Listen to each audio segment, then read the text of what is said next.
SaaS us, Yeah, anything. SaaS us. Anything where we talk about all things SaaS. My name is Janine Edwards. And I'm always joined by my partner in crime, Stephen Thomas, the Chief Revenue Officer at Secret SaaS Assure. Hello, Stephen. Happy day, Janine. Good to see you. Day. And we have a fantastic. Is this an exclusive, Janine? I think we got the exclusive the first post interview after this honor that was bestowed upon our special guest, John Harden. Everyone, Director of Product of SaaS at Auvik, also known as the CompTIA Member of the Year. There it is. We're so glad to have you, John. I'm excited to be here. I just didn't know I was supposed to get in on the channel to like SaaS us anything. Now I know if I get invited, I can be part of it. It's okay, John. It's okay. This is, we understand you've been obviously occupied, CompTIA, autographs. Yeah. It's been busy for you. So we're appreciative of you taking a couple of minutes with us today. Memes. I'm sure there's memes out there. I know we made a couple of us standing by your wonderful cutout board, but no, seriously, we are so happy to have you.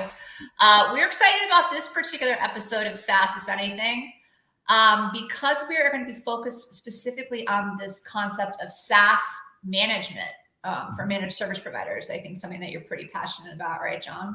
Of course. Yeah. I could talk on this topic for hours. Yes. And we love that about you. And I think the whole point of this episode is really, reminding the managed service provider community about the importance of really getting into the conversation around SaaS management. Mm-hmm. So, Stephen, you got some conversation starters for our pal to get this party, this epic party started? Well, usually, John, we have a fun time talking about what people put in their LinkedIn titles, but frankly, yours is pretty straightforward. Yours is pretty much like, we like to find ways and say like, fun dad. Yeah, I know. Mine's just me. It's like the same thing that it says at the bottom of this, probably almost as close as it can get. That was about it, John. So we'll leave it at that. We were struggling, but John, you want to share just a quick backgrounder on you before we get going into this session here? Yeah, absolutely. Yes. Sure. Happy to share. Spent 16 years in the space, in the MSP space particularly. I started as a tier 1 NOC guy, working the help desk when I was 16 years old. Did about 4 or 5 years at the help desk and elevated myself up to director status. And then software engineer, built and founded a unified communications as a service business for about 4 or 5 years within the founders at my MSP. We grew and scaled that thing out to about a 25 million Series A. I left them in March of 20 to launch a business called SaaSleo, which is why I'm so passionate about SaaS management, which grew until it became acquired by Auvik in late 2022. I'm trying to get my timelines all right. And now I'm here, the most boring LinkedIn title in the world. I'm a company man. I'm the director of product at Auvik SaaS. You should say like company man. And then I know, right? Yeah. But that's why it's not exciting. That basically all the way. Also, if you're familiar, right, as a founder, you are your company. So there was just no point in having anything else. That was me. So I mean, we get so excited when we're at a trade show, an event with you, on the trade show floor. You always know when John is there because he's just super passionate about the topic, always spending time with the managed service provider community talking about this topic. So we're very excited to really dig into it a little bit because there's, I think we can all agree there's some education that's probably needed, right? Yeah. Well, and maybe before we again get too far in, the one thing I don't think I've ever asked you, John, which I think is probably interesting for a big group out there is, Auvik as a network monitoring and management platform. Why did you as kind of the SaaSleo founder, CEO, pick Auvik as that partner for the future of the SaaSleo business? What was really stuck out for you there? Yeah, I think it's the overall Auvik vision of where we're headed. If you look at the tea leaves and you read what Auvik has done over the last few years, a handful of acquisitions, they've continued to grow their presence in both the MSP space and mid-market out in IT and expand their product portfolio. SaaS management is no real different than network management if you really step away from it. Like, it's the management of assets, it's the management of critical things that are holding data. And from my perspective, when I was acquired as SaaSio, I was facing a lot of the same challenges that Auvik faced when they launched network management. Network management was brand new in the MSP space when they launched it, just like SaaS management is brand new in the space when I launched SaaSio. And so from my perspective, I looked at it as an opportunity to attach to some people that have the expertise, have a really cool vision, people that I can learn from, but also can accelerate my vision and my mission of making sure that SaaS management is a table stake for every MSP. And so for me, it was a natural fit. Yeah. But also the polar bear was obviously a draw. Oh, yeah. Yeah, right? You can't see him. He's blurred out up here. But yes, I have the polar bear back there in the background. But hey, John, so what, maybe just kind of jumping into the conversation, you actually just gave us a quick definition of SaaS management. What does that mean for the managed service providers specifically when you think about SaaS management? Kind of maybe go back as you think about definition and then how that MSP should be thinking about this. From the category perspective, right? Yeah, of course. Yeah. So we're in a really interesting time right now with SaaS management. Gartner did their first recognition of the space with a quadrant just a couple of weeks ago or a few weeks ago. And so there's some really real pure definitions of what SaaS management is. The definition of SaaS management is different than the definition of SaaS management in the MSP. And so let me kind of walk you through those, because just as we know, the ways that MSPs work with tools is completely different than the ways that internal businesses work with the tools. So SaaS management, generally is your discovery, your management, your cost control, your security of, your inventory management of, your life cycle of, your license control of, and your entire purview around all the SaaS that's being used in a business. And now these types of companies, these SaaS management platforms, really started to emerge about 7 or 8 years ago as we shifted from the on-prem software where most of the data is housed into the cloud. And, we used to have SAMs, which did a really good job, a software asset management tool that was designed to manage the software on the device. It was a lot easier. It's installed on a computer. You figure it out. Well, SaaS is way different. I sign up for SaaS. I'm not an IT, I have some IT pro background, but as a leader in a company, I can sign up for SaaS. I'm sure both of you have signed up for SaaS with the SIGRA. And so as we've democratized the acquisition of software and we've moved into this SaaS future, there needs to be tools to manage SaaS. And so that's really pure SaaS management. I'll get into what it means differently, though, in the MSP, because that feels really daunting if you're an MSP listening right now. But why does it feel so daunting for MSPs? What is it that just is kind of it's stuck in their craw, like MSPs just don't seem to want to get there? I think there's a bit of hesitance, because I've worked with MSPs over the years, because it feels daunting. License control, user control, account access, inventory, managing lifecycle control, product adoption, product decommissioning. Like, if you did that for every SaaS tool in a business, the average business has 126 SaaS tools.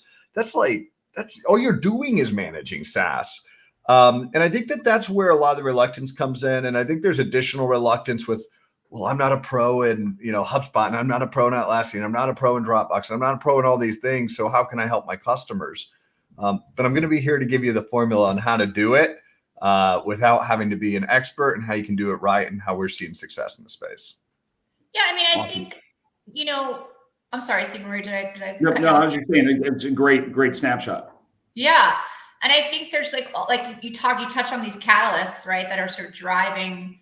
You use the term table stake, and you think about the evolution of managed service providers, right, and their technology stacks, and moving, to making sure they're offering all packaged and priced, right, and they have their core stack. And what is the real, there's all these things happening to modernize, not only the end customer but the MSP, right? And so Can you expand on that a little bit? Like you talked a little bit about the shift from, on-premise to cloud, but how are the MSPs able to say to themselves and really understand that SaaS management must be, as you said, a table stake for the modernization or the next evolution, if you will, of a managed service provider and their offering? Those are really long questions, so hopefully it made sense. No, I've got it. I said on a CRN article maybe a year or so ago that I think a table stake is a SaaS management platform is a table stake of the modern MSP. Yeah. And I continue to stay that I think if you snapshot yourself 2 to 4 years from now, I said 3 to 5 then, but if you snapshot yourself 2 to 4 years from now, you're going to see where we've hopped the chasm on the product adoption curve. And you're going to see that most MSPs are realizing this is something that's important. And if for one reason and one reason only that you care about SaaS is for the preservation of your MSP. Like fundamentally, we're moving into a world where everything is SaaS and cloud. And I think MSPs have done a really good job of saying, okay, we're going to get rid of the DCs and we're going to get rid of the on-prem Microsoft, connectors, and we're going to move everything to the cloud. We're going to help make that transition happen. But I think what's ended up happening is they've monetized the movement to the cloud with moving into cloud infrastructure like Azure and AWS and GCP. They missed all this other stuff that's still happening, which is all these SaaS tools. And so if you look at yourself and you go, wow, I'm managing what my customers have, but you don't know what SaaS they're using, AKA where 65% of the time an employee works, they spend their time in the browser using SaaS tools, where all of their business data very likely is hosted, AKA the thing that IT was built to secure and protect.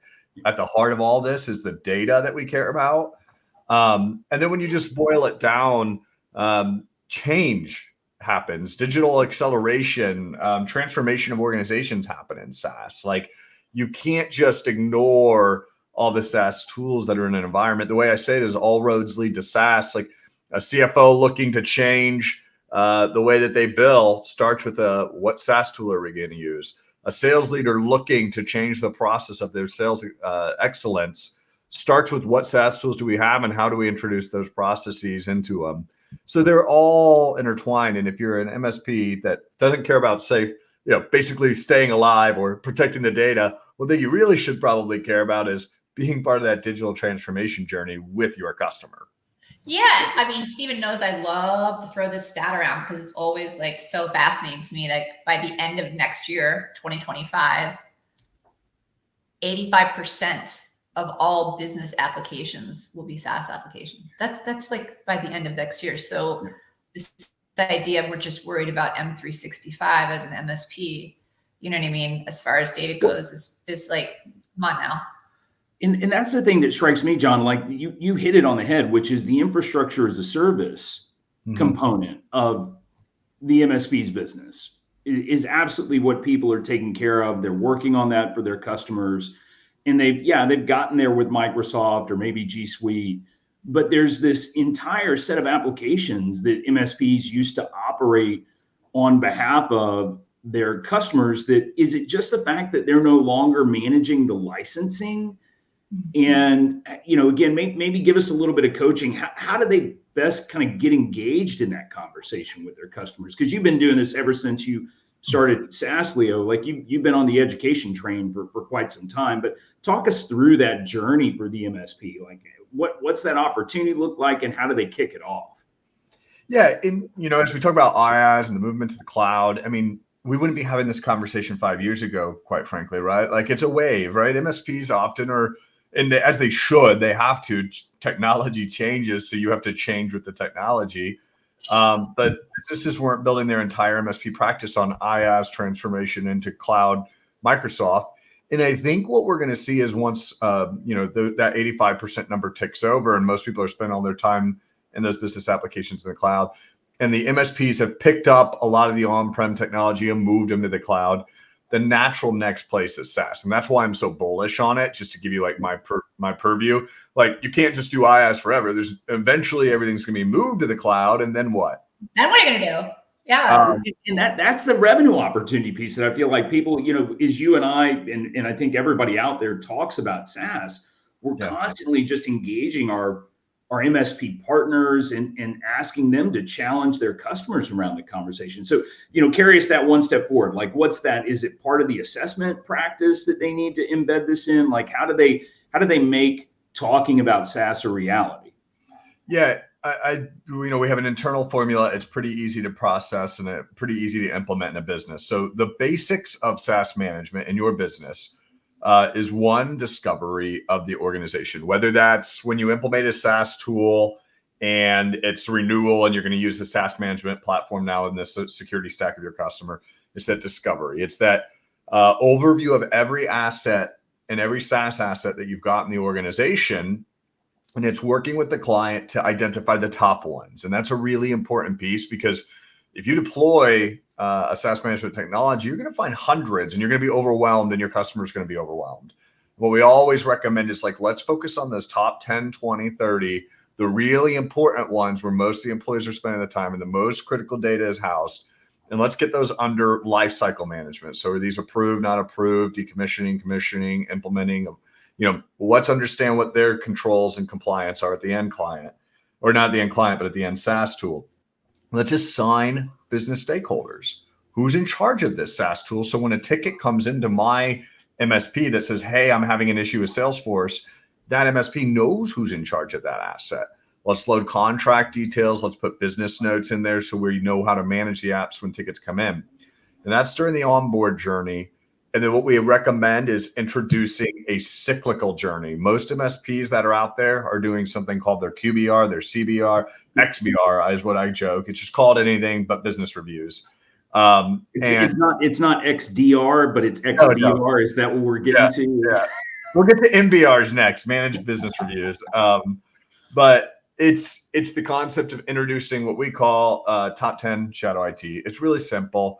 Once you've got your big things identified, just chunking off the next 10 every quarter. And if you're working with a client that's 100 employees and you only meet with them quarterly, that's going to be 40 more apps that you weren't classifying. And you're going to be working with the stakeholders, asking them why are you using this tool? What goals with your business are you trying to achieve with this tool?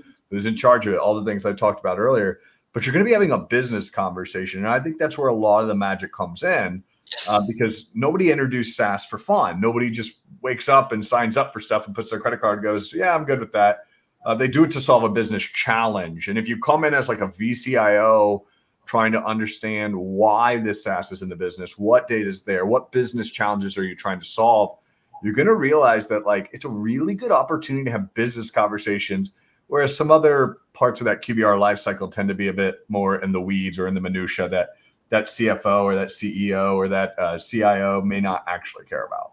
Well, I think that's the piece that strikes me so much is as you look at these applications, and as Janine and I kind of live in the HubSpots, the Salesforces of the world, where so much of that data is collected and managed. Again, my thing is, if you're not having the conversation, you're simply missing the opportunity to engage on what is really just a critical component of that business. And that's the piece for me that is I think we've seen in working with managed service, providers, and how do we get them out and about. It's, look, this is critical data. It's part of daily process. It's probably, if they've got any compliancy, and again, I don't know that we're going to have time to talk about risk today. Would love to have you come back and dig in on risk, but if they've got any compliancy needs, those are the things that MSP is responsible for. Yeah. And I'll just, sorry, real quick, I'll be brief here. I think right now MSPs are just saying mea culpa, right? They're just, that's not my responsibility. Oh no, we're not managing it. But the reality is it's a critical asset and it needs managed. It's housing your data and it needs managed. And whether you're doing it today or whether you're not, there's other MSPs that are out there doing it and they are managing those assets. And this isn't something that you can just set aside and say, we'll get to it when we get to it. This is a wave that's going to come as organizations realize they have to shift somewhere, because what the customers are using is no longer under their management. You can't just say, I'm going to bill for workstations and cloud infrastructure and users because those are the things I manage, but all this SaaS doesn't matter. If you're going to manage their IT, you have to holistically manage their IT. And you can't just say, well, we only manage what we bill for, and that's IT management. You actually have to manage the entire component of their journey. In SaaS, you can't ask a single company in this world out there, especially in the SMB space, because that's predominantly your users of SaaS and the early adopters. But ask a client out there if SaaS is important to them and their business. You're not going to get a no from anybody. No, yeah, they're like, no, I also drive a horse and buggy. You know what I mean? Right. So, yeah. I got a two-part question for you because I think this comes up a lot. And so I'm going to try to do it quicker than I did last question. But so what happens, I think, sometimes too, is when they think about this part of the management of I sold it, therefore I manage it. It's also this idea of if I have 20 users in an organization, I'm managing the 20 licenses that I sell, and therefore I'm looking at that data, protect that data. When you think about SaaS and the SMB, it's not always a one-to-one relationship as it relates to seats, right? So you've got like maybe 4 people using HubSpot, 4 people using, Box or whatever.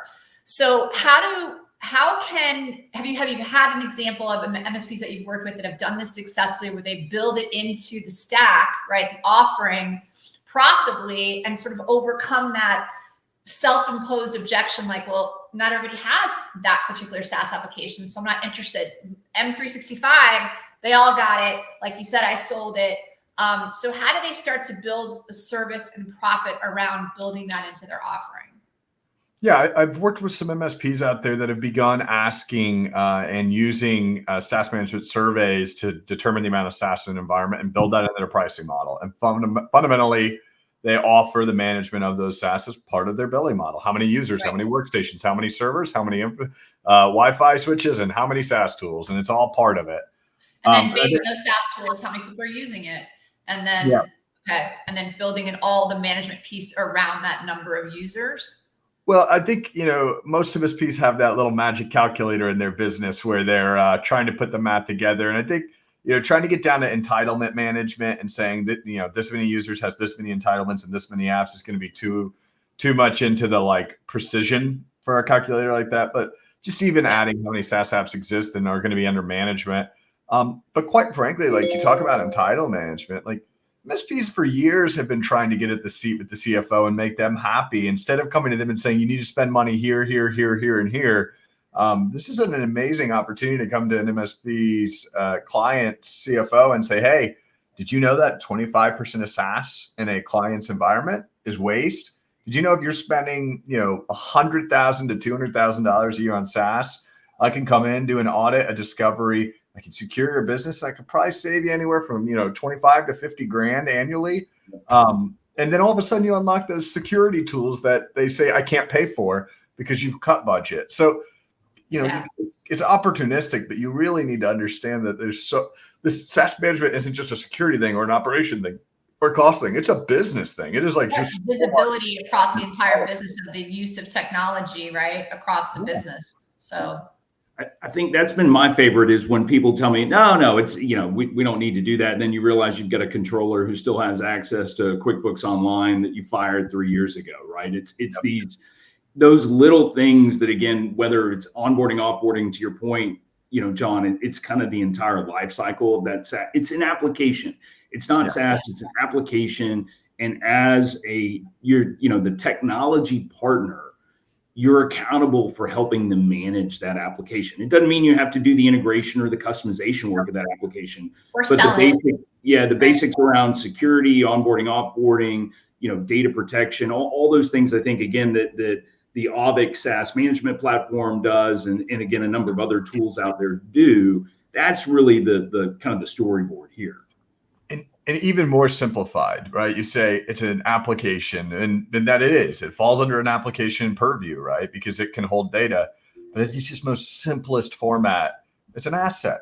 It's an asset that needs managed. And you wouldn't go into an organization and manage all the stuff but the network, or all the stuff but the cloud, or all the stuff but the workstations. You come in and you manage all their assets so you can secure them and you can do better IT management. So that's the challenge there is well, how are you going to be able to say that you're properly doing IT management without managing one of the most critical assets that has the most data, the most usage, the most interactions with the employees. That's the challenge there that you have to get over. Yeah. If they, I feel like, and I've been talking about this, for like 9 or 10 months at this point, right? It is the one time, and all the times that I've seen sort of like evolution of managed service providers, and we just joke about, I told you that, is that there's this block right now with understanding that this has to be a critical part of your strategy around your customer engagement. It's interesting to me. People like us screaming at the tops, 7 years ago that you have to do it. You have to move them to the cloud. You have to make this migration. And everybody was going, well, we don't need to do it yet. And that's why I'm so bullish that SaaS management's coming. There's enough people that are yelling that it has to have, and there's enough MSPs that are adopting it, that this is a mainstream component of an MSP stack. It's not a matter of if, it's just a matter of when. If you're an MSP out there, like, you decide that SaaS is something that you have to offer to maintain competitive edge in the market.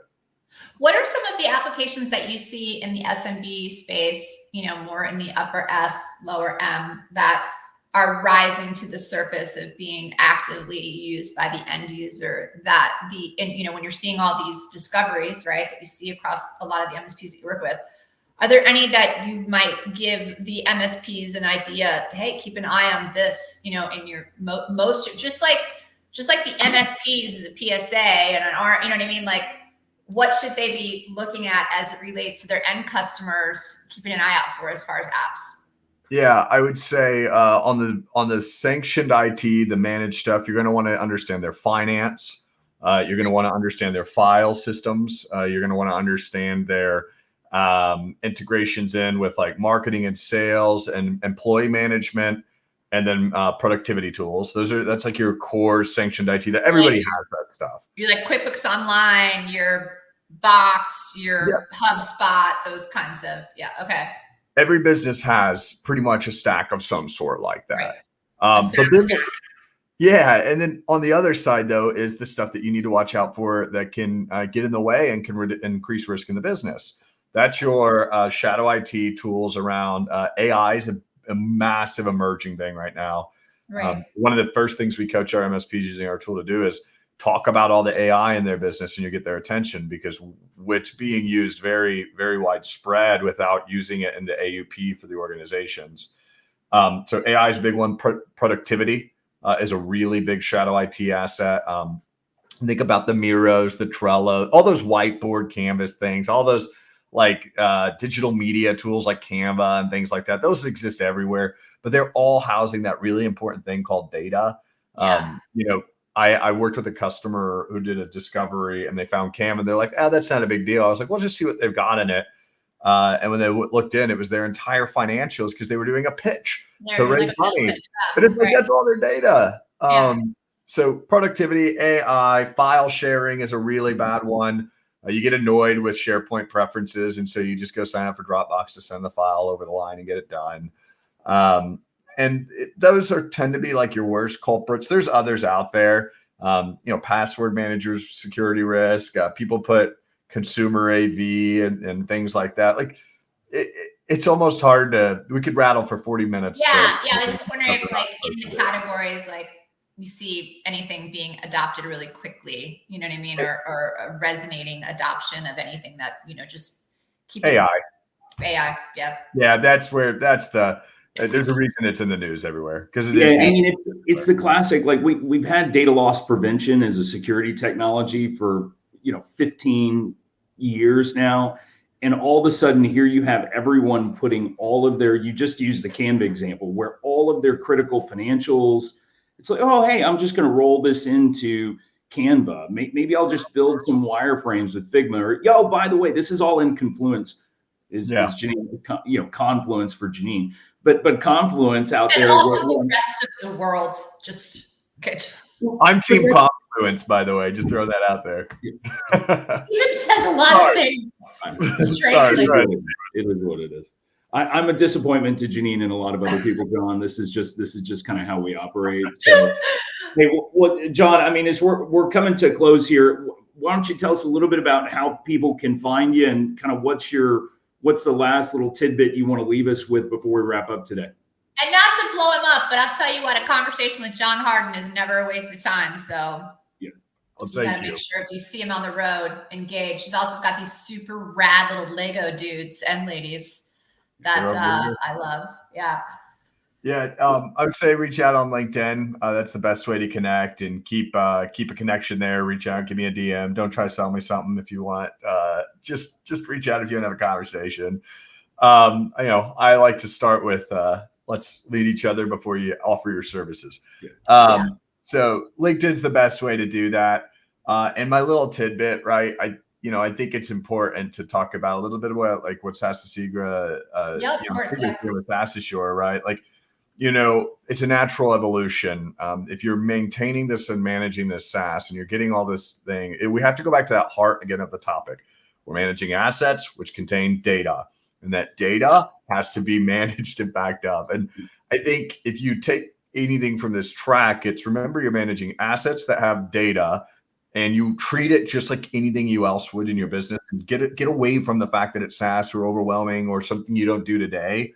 Apply the same principles you would to any asset that has data, and you'll find yourself needing to do things like lifecycle management, backup, BCDR planning, protecting the data, making data governance, making sure you have data governance, things like that. So it doesn't have to be that hard. It's just an asset that has data that needs managed. Hey, and John, will you just confirm you'll come back? Because I know in kind of prepping for this conversation, we started to talk about risk, cyber insurance. We need a part two. We need a part two with John Harden. And I think some of the challenges, and we'll have a cyber insurance expert come on, but I think just from a SaaS management perspective, understanding what people are committing to in this world, it's not a small deal. And I think I love that theory, which is just, hey, treat it as an asset. If you were running a SQL server back in 2002, now you're running it in AWS. It's the same thing. You're responsible for the data, whether it's a marketing tool that was run on premise or in the cloud. So for my chair, and Janine's going to close us out, but John, couldn't appreciate you spending time with us more, and congrats again on the CompTIA channel, on member of the year. Obviously, your contributions back to the community are huge, and frankly, we're thankful to share in part of that. So we appreciate you coming on. Absolutely. Again, thank you for your time. We know you're super busy, and we hope to see you guys all on the road, and you'll see us, you'll see John, and let's hang and talk about SaaS. Yeah. Go ahead and SaaS us anything. There you go. Love it. Thanks. Thanks for having me, Thank you so much, John. Cheers.